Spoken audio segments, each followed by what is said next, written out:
eta asko. Ebro ibaiaren ondoan zeuden mendi garai batzuetan, Felices izeneko gizon bat bizi zen. Felices denon laguna zen, baina batez ere haurren laguna, eta haurrek ere asko maite zuten Felices. Batzutan jendeak galdetzen zion. Zergatik deitzen dizute Felices? Pozik, alai eta zoriontsu bizi naizelako. Egia esan, zure amatxok izena proposa aukeratu zuen zuretzat. Beti, posik zauderako. Bueno, agur, jun behar naizela. Agur.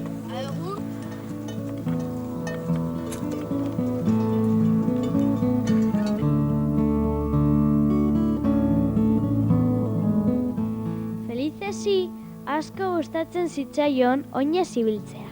Horregatik askotan etortzen zen Bianara.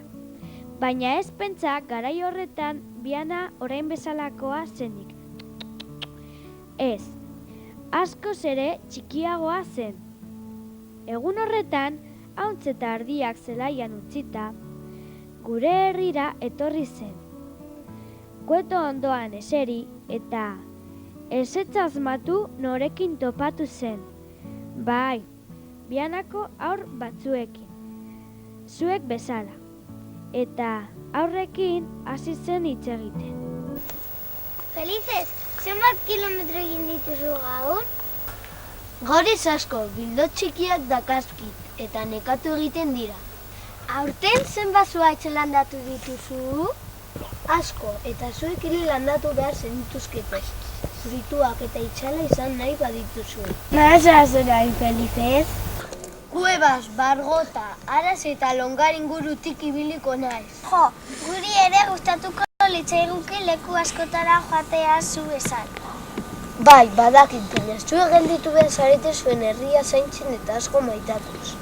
Jolina! Handitzen zaretenean eukiko duzu denbora beste leku batzuetara joateko.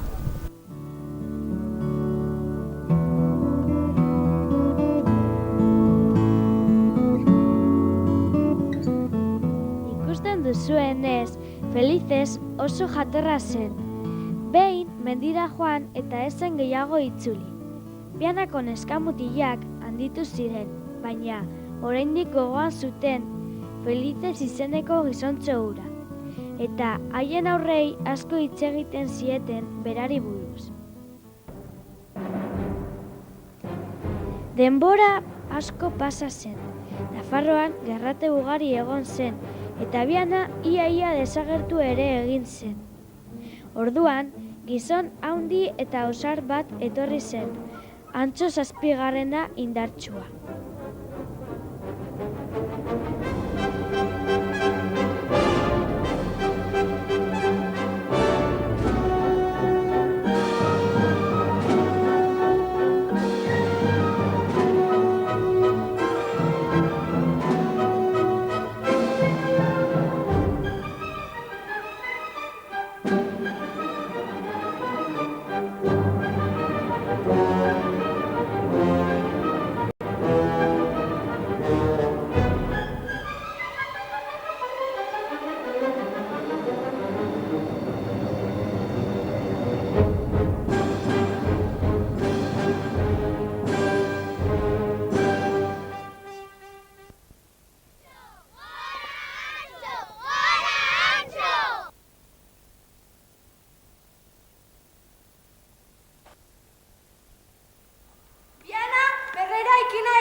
Berago.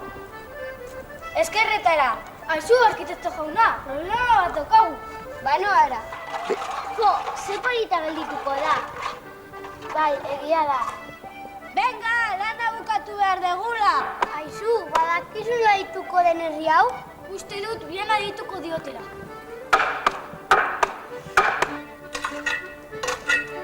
Aizu, pasa arriba.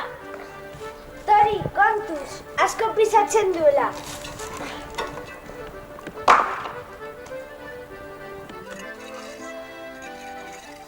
Horrela, guztion lanarekin Konturatu orduko, Biana herri handi bat zen, bere eliza, gaztelu, harresi eta ateekin.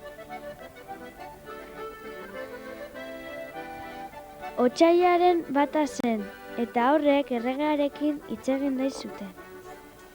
Errege jauna, haur batzuk hitz egin ahal dute zurekin. Zar daitezela!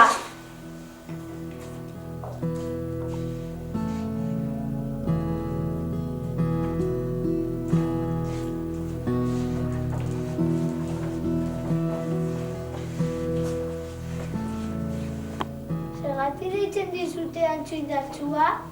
Oso gudari ausarta izan naizelako. Eta zuk ezagutu zenuen Felices? Ez nuen ezagutu, baina oso gizon ona zela kontatu didate. Guzera hau eskatzera etorri gara. Bianako harresiaren ate bateri bere izena jartzea. Denok berarekin gogora gaitezen.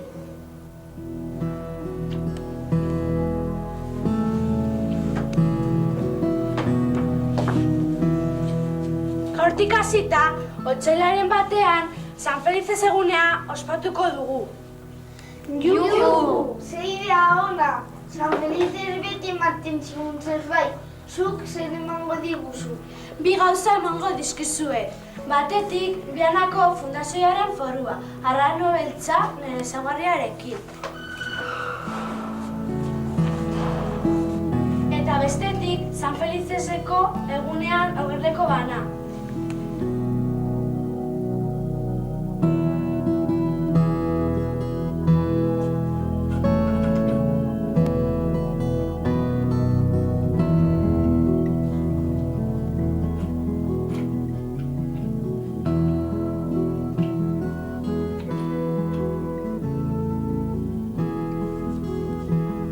Eta gurize! Hori, eta gurize! Errege jauna, guk ere nahi du. Hori, guk ere. Hori, guri ere eman dirua. Bale, zuei ere emango dizuet. Guk ere opari bat daukagu zuretzat. Abesti bat asmatu dugu eta urtero abestuko dizu. Hori, goa San Felicesera abestera. Agur!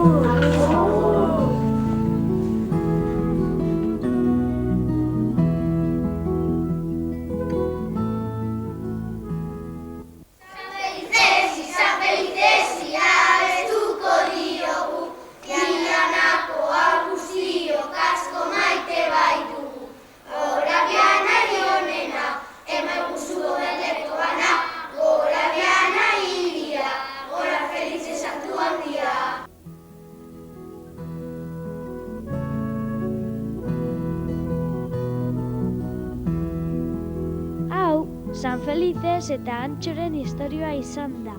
Gogora ezazu, otsailaren batean, txanpona jasotzen duzunean. Eta hala zan, ez bazan, sar dadila kalabazan. Eta irten dadila, Bianako plazan.